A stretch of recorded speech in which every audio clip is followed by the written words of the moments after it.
The only way she is going to try and sell these jams, I still don't think it's going to be effective, is pimping out the children and her husband. A simple conversation about scones was supposed to be harmless fun.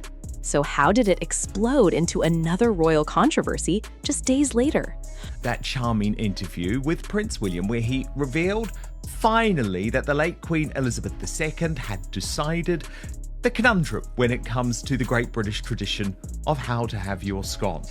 Cream first, jam second. Within hours, Meghan Markle had decided she was going to use that as a little stunt, for her business was never. What started as a lighthearted radio chat suddenly turned into a viral debate after royal watchers spotted a coincidence they couldn't ignore. Prince William joked publicly about the royal family's famous cream versus jam scone argument, and almost immediately, Meghan's As Ever brand released polished footage featuring scones, jam, cream, elegant table settings, and unmistakable British-inspired styling. Meghan Markle's creepy Prince William stalking has just been uncovered, and what it shows you is that she is still completely obsessed with the other brother. Was it just a coincidence or something more? The timing sent social media into overdrive. Critics rushed online, arguing that Meghan had once again stepped into a conversation that was already dominating royal headlines. The brother who she really wanted. Okay, that brother who has the power, who has the humor, and who has the money. Some commenters called the overlap strange, claiming that whenever William starts trending, similar themes somehow appear in Meghan's content shortly afterward. Others went even further, suggesting Meghan still keeps a close eye on the royal spotlight, especially when it involves the future king, whose popularity continues to generate headlines around the world. The entire discussion began when Prince William appeared on Heart FM for a cheerful segment about one of Britain's most famous food debates. Should a scone get cream first or jam first? The moment quickly grabbed attention when William revealed that Queen Elizabeth had her own opinion on the matter. Prince William, what do you do? Think carefully. I love that I'm the authority on on scones. I can only tell you what I learned from my grandmother, and she had the cream on first. Oh, she did? Yeah, she did. Okay, there So you go. that is the Devonian way. Cream on first, jam on top. The brother who she really wanted, okay? That brother who has the power, who has the humor, and who has the money. The playful exchange had listeners laughing as trays loaded with scones, jam, and clotted cream were brought into the studio. William explained that he followed the method his grandmother taught him, saying the Queen always put the cream on first. The conversation felt relaxed, genuine, and effortlessly charming, exactly the kind of royal moment audiences love. Before long, clips from the interview were everywhere. News outlets covered it, royal fan accounts reposted it, comment sections filled up with people passionately defending their preferred scone method. For many viewers, it was simply another example of William's easygoing personality winning people over. Clotted cream and jam a freaking Memorial Day weekend snack or breakfast in the United States. You know, the only country where Meghan Markle is currently selling as never. And to put the recipe in UK measurements is just an added layer of showing what a crazy stalker she is, doing this just 2 days after Prince William's interview talking about clotted cream and the jam debate. But then something unexpected happened. Only a short time later, Meghan's As Ever account uploaded glossy new content centered around warm scones, jam, cream, and carefully styled presentation. And I can reveal Meghan Markle is now completely in control of her own social media output. That after the huge fallout with Netflix. Meghan follows everything despite her claims, I don't watch, I don't listen. She follows everything. She saw that and thought, oh, I'm going to jump onto that bandwagon. Suddenly, people started connecting the dots. Critics immediately pointed out that the featured food matched the exact topic William had just discussed publicly. They also noticed that the aesthetic leaned heavily into traditional British tea culture, which sparked fresh debate given Meghan's past comments about creating distance from royal life after stepping away from official duties. That contrast became a major talking point online. The discussion intensified when some followers noticed the recipe reportedly used UK-style measurements rather than standard American formatting. Since the post appeared around Memorial Day weekend in the United States, questions started pouring in. Why spotlight a refined British tea time theme when many Americans were focused on barbecues, cookouts, and holiday gatherings? To critics, the timing looked impossible to ignore. William made scones a trending topic, and Meghan's post arrived while the conversation was still spreading across social media. Royal commentators quickly joined the debate, and the criticism gained momentum. Some argued that Meghan was relying too heavily on royal-adjacent topics to generate attention for As Ever, instead of building a completely separate identity for the brand. others focused on the visuals, describing them as overly polished and carefully staged. What might have been a simple lifestyle post was now being picked apart from every angle. Then another detail caught viewers' attention. As Ever's marketing language around its strawberry spread sparked fresh reactions, with critics questioning whether the luxury branding felt authentic or overly curated. So after the scones, she immediately moved back onto the kids, who are simply now a prop for her business. As the online conversation grew louder, one question kept surfacing again and again. Was this all an innocent coincidence, or was there a bigger reason the timing seemed so perfect? The scone debate was already everywhere, but then social media took it to another level. Side-by-side videos started flooding timelines, comparing Prince William's relaxed radio appearance with Meghan's highly polished promotional footage. The comparison spread fast, and so did the commentary. And unfortunately, what this does is completely torpedo her and Prince Harry's bid to try and claim some type of political win with their bid to crack down on social media. Some users called the timing odd, while others argued it showed Meghan remained highly aware of royal headlines, despite previously saying she keeps her distance from that world. But was this really about scones at all? For many longtime royal watchers, the answer was no. They argued this wasn't an isolated incident, but part of a pattern they believe they've seen for years. Whenever positive royal stories gain momentum, especially around senior royals, critics claim similar themes often appear in Meghan-related coverage shortly afterward. But the thing is, Angela, there's nothing British about this woman. There's nothing royal about this woman. When she was actually here, she hated all of these connections to royal life. She wasn't going to eat jam and scones, which, by the way, is my favourite thing, I have to be honest. But she wasn't doing that. Whether fair or not, that perception quickly became the center of the discussion. What made this controversy especially explosive was that the comparison focused on William rather than Harry. According to many online commentators, the real debate wasn't about food, recipes, or tea time traditions. It was about Meghan's continued connection to stories involving the future king. Years after leaving royal duties behind, her name was once again being pulled into conversations centered on William's influence, popularity, and public image. Everyone in my family has a different favorite. My husband loves the raspberry, William loves the strawberry. Ours one's both, and I like the monk. As the debate intensified, old rumors resurfaced almost overnight. For years, royal gossip circles have speculated about Meghan's relationship with the monarchy's hierarchy. Critics and commentators often claimed that William, as the future monarch, represented the highest level of royal status and influence. Following the latest controversy, those long-running discussions suddenly came roaring back across social media, attracting millions of views and sparking fresh arguments from every side. Meghan Markle showing herself to be the royal family's biggest stalker. She obviously watched Prince William's interview and then filmed her own nasty version of jam and cream scones. It's just pathetic and embarrassing. She's still obsessed with the other brother. Royal commentators revisited claims that Meghan struggled with aspects of palace structure and protocol during her time as a working royal. Reports over the years have suggested she found some traditions difficult to navigate, particularly those involving rank and formal hierarchy. Within the royal system, William and Catherine occupied positions above Harry and Meghan because William was the direct heir to the throne. This was immediately briefed to People magazine, the propagandist at People magazine, who somehow tried and turned that low-budget video into something cutesy pie, because she's just given Archie and Lily another new nickname. Did you pick up on that? It's Lil now. Lil and Arch. That structure shaped nearly every public appearance, official event, and royal engagement. Critics frequently point to stories claiming Meghan was uncomfortable with certain expectations tied to royal life. Public appearances were endlessly analyzed online, with viewers examining body language, interactions, and palace customs. Some clips even went viral because audiences believed Harry occasionally helped guide Meghan through formal procedures during official events.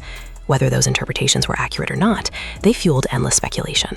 Then there were the constant comparisons with Catherine. By that point, Catherine had already established a reputation as a steady and respected figure within the royal family. She was widely viewed as calm, disciplined, and deeply committed to royal traditions. Meghan arrived from a very different background and was often associated with modernization, change, and a fresh approach. The contrast between the two women quickly became one of the most discussed royal storylines of the era. The conversation grew even louder after comments attributed to royal biographer Angela Levin resurfaced. Levin claimed Harry once suggested Meghan could bring significant value to the monarchy because she entered royal life with existing fame and media experience. That idea reportedly surprised some royal observers, given Catherine's future role as the wife of the future king. The remarks added another layer to an already heated debate and reignited questions that had circulated for years. And we know that's because she has no other choice. Nothing else is working, from the Mama's Little Helper video to the Disney pictures. Meghan Markle only has one thing that anyone cares about: her children and her husband. For Meghan's strongest critics, the issue always came back to royal hierarchy. They argued that no amount of media attention could change the fact that William and Catherine occupied positions that Harry and Meghan never would. In their view, William represented the center of royal influence, responsibility, and future leadership. As heir to the throne, he was destined to inherit major duties, global recognition, and eventually the crown itself. And as those old arguments resurfaced yet again, one question lingered over the entire controversy. Was this simply another social media storm, or was it exposing tensions that royal watchers believe never truly disappeared? The deeper this debate went, the less it seemed to be about scones at all. Attention quickly shifted back to a much bigger question that has followed royal discussions for years. Why does Prince William keep ending up at the center of these conversations? While Harry was always further down the royal line of succession, William was destined for a very different future. Some royal watchers argue that this contrast shaped how the public interpreted certain moments involving Meghan over the years. One event that continues resurfacing online is the 2019 Wimbledon appearance featuring Meghan and Catherine. At the time, the outing was presented as a positive show of unity, but once the camera stopped rolling, endless analysis began. Prince William, the timing wasn't coincidence, was it? No, I mean, actually, it makes me feel Body language experts, royal commentators, and social media users spent years dissecting the footage, with some claiming Meghan appeared tense or eager to match Catherine's calm and composed public image. Whether those interpretations were fair or not, the clips never stopped circulating. Critics also point to something else they find difficult to ignore. Even after stepping away from royal duties and openly discussing challenges she faced within the institution, Meghan's projects often feature elegant British-inspired styling. Luxury cooking content, carefully designed presentations, refined aesthetics, and highly curated branding continue appearing across various ventures. And shows Meghan has zero ideas for this brand. She has to copy her in-laws just to get some inspiration. Memorial Day is usually about barbecues. Supporters see it as a personal creative choice. Critics see something very different. They argue those visuals still draw heavily from the prestige and image associated with royal life. That belief is one reason the latest As Ever controversy spread so quickly. For critics, the issue wasn't just a post about jam and scones. They viewed it as another example of Meghan entering a conversation that was already generating attention around William. Her time in the United States. I mean, I would have more respect if she was making some type of revolting, I don't know, what do they eat in Los Angeles? You know, quinoa dish, you know, with lemongrass or something like that. But it's this desperate attempt to cling on to English traditions, which really does start to infuriate me. In their eyes, the timing reinforced a theory they have disguised for years, that stories connected to the future king somehow keep intersecting with Meghan's public image whenever royal headlines dominate the news cycle. As those discussions intensified, some commentators revived old claims suggesting that William symbolized a level of influence and status that attracted enormous public attention within the monarchy. Whether accurate or not, those theories exploded across social media once again. Suddenly, what began as a lifestyle post had become part of a much larger argument about royal relevance, public perception, and the lasting shadow of the royal family. At the same time, critics argued Meghan faces another challenge. They claim that many of the strongest reactions to her projects still come from stories connected to the royal family. In their view, headlines involving Harry, royal history, or palace-related topics consistently generate more engagement than standalone business ventures. That belief became a major talking point as the As Ever brand found itself under fresh scrutiny.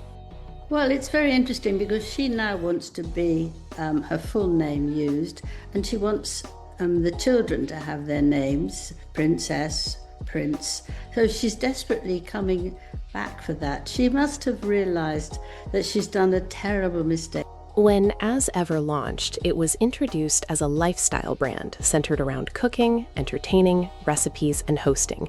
But instead of focusing solely on the products, much of the online conversation has revolved around the brand's presentation. Critics describe it as highly polished and carefully curated, while supporters see it as aspirational and elegant. The debate over its identity has followed nearly every campaign from the start. What she didn't want to walk behind Catherine, because Catherine is higher up on the hierarchy, and she didn't like that.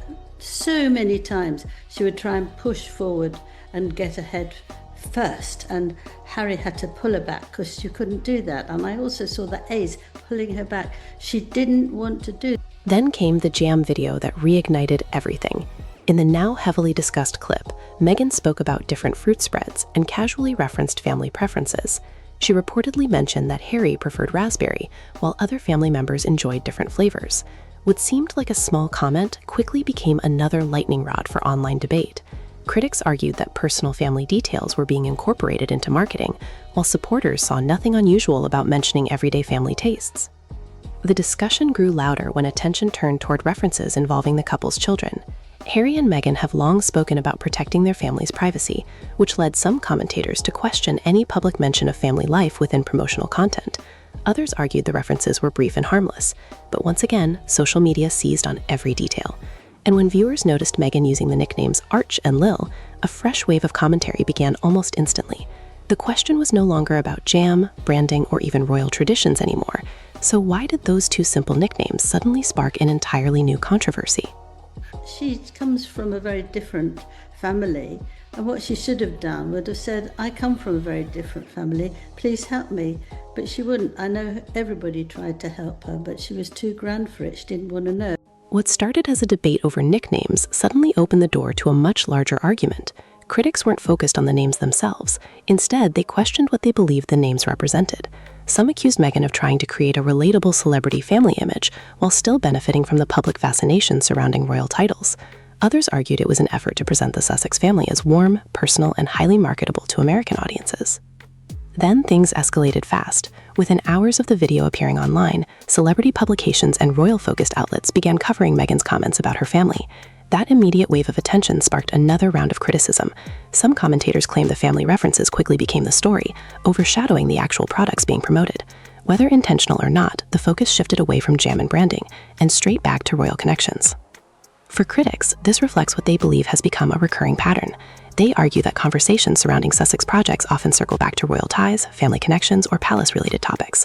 In their view, those subjects consistently generate stronger reactions than the products themselves. As a result, every new project ends up being measured against the same question. Can it stand on its own, or does it depend on public fascination with the royal family? That perception has fueled much of the backlash surrounding As Ever. Harry and Meghan originally described their move to California as an opportunity to build a more independent life outside royal pressures. Because of that, critics see an apparent contradiction when royal-adjacent themes continue appearing in public discussions connected to their ventures. Supporters argue that royal history will always follow them because of who they are. Critics insist it's something they continue to lean into, and that disagreement keeps driving the conversation forward. She said one of the things, one of the jams, each different person in the family said it. And I thought she'd just done that so that people will buy all the types, not just one. It wasn't that saying, oh, they all like the same one. She would like them to buy 4 different jars. The brand itself also became a target. Social media users scrutinized nearly every detail of Meghan's promotional videos. The audio, the styling, the spotless kitchen, the carefully arranged visuals, nothing escaped criticism. Some viewers described the content as overproduced, while others claimed it somehow felt unfinished despite the polished presentation. The reactions varied wildly, but one thing was clear: people were paying attention. The discussion intensified further when old comments and theories resurfaced online. Well, it's very interesting because she now wants to be her full name used, and she wants the children to have their names, Princess, Prince. So she's desperately coming back for that. She must have realized that she's done a terrible mistake. Statements like these spread rapidly through royal commentary channels, adding fresh momentum to an already heated debate. Supporters rejected such claims, while critics used them as evidence for broader arguments about image, branding, and public positioning. Even some commentators who had previously defended Meghan began questioning the direction of As Ever. Rather than moving further away from royal imagery, they argue the brand appeared to embrace many of the same aesthetics associated with that world. Meghan Markle is stage 5 stalker. And here was the official was never scone recipe. And she does say there, following Prince William, brush the tops with heavy cream, serve with raw cream, our strawberry spread and flour sprinkles. I think I'll skip those if you don't mind, Meghan. British-inspired visuals, refined tea culture, elegant presentation, family storytelling, and royal-adjacent themes all became part of the discussion. To critics, the similarities were becoming harder to ignore. That growing perception led to an even bigger question. Had Meghan truly created something separate from royal life, or was the royal connection still the central force driving public interest? For her strongest critics, the answer seemed obvious. They argued that while Meghan may have left royal duties behind, the royal narrative remained deeply connected to her public identity and business ventures. Then Angela Levin entered the conversation, and her comments immediately attracted attention. The royal biographer suggested the latest scone and jam rollout wasn't simply a casual lifestyle post. In her view, it reflected a return to imagery and aesthetics commonly associated with British tradition and royal culture.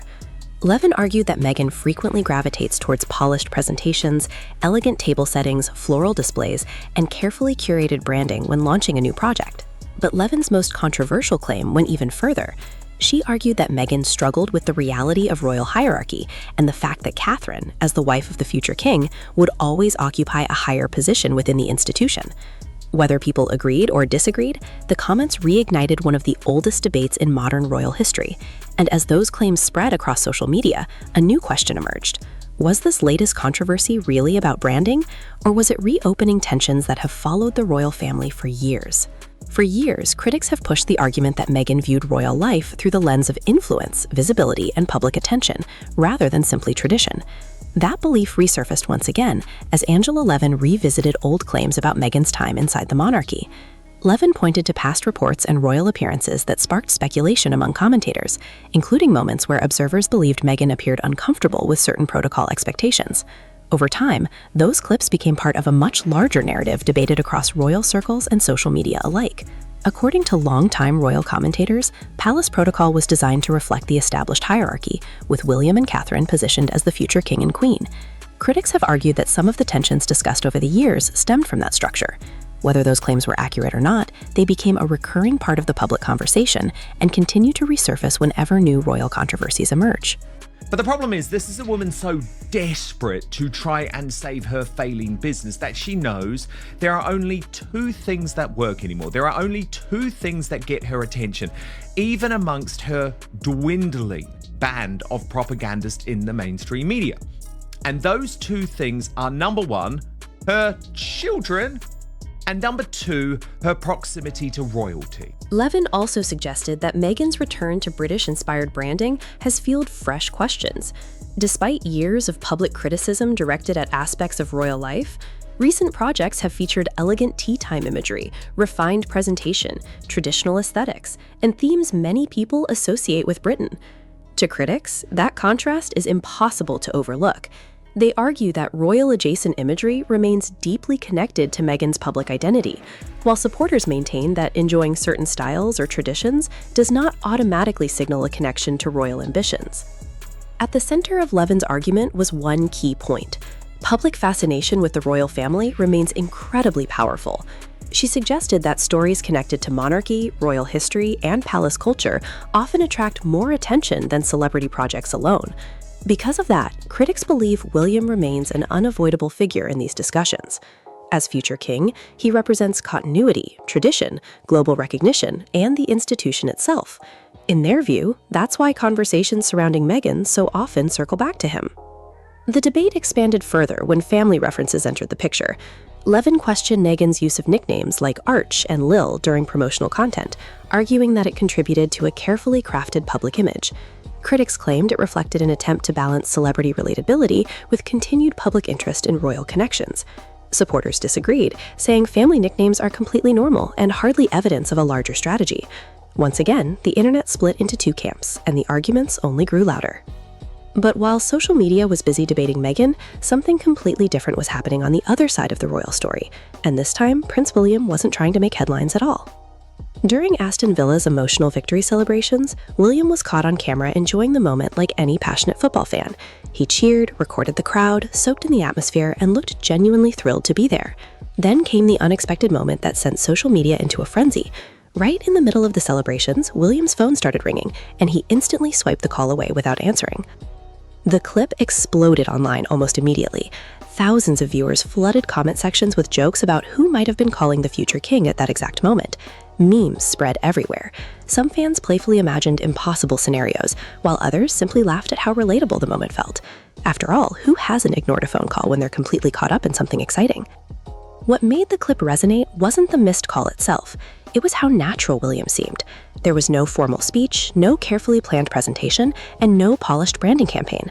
It was simply a football fan celebrating a huge moment for his team. For many viewers, that authenticity stood out and helped the video spread even faster across the internet. As the clip gained traction, comparisons inevitably followed. Some online commentators contrasted William's spontaneous viral moment with the ongoing debate surrounding Meghan's branding efforts. Others pushed back, arguing the comparisons were unfair. But regardless of where people stood, one thing was undeniable: the conversation had once again become a battle over image, perception, and public attention. And that brings us to the bigger question at the center of this entire story. What started as a simple discussion about scones somehow evolved into another global royal debate involving branding, hierarchy, family references, social media reactions, and Prince William's growing popularity. Whether viewers see a genuine pattern or nothing more than coincidence often depends on which side of the royal divide they already stand on. So after all the headlines, viral clips, and endless online arguments, what do you think? Was the timing of the scone post simply an innocent coincidence? Or does the public sometimes read far more into these royal stories than is really there?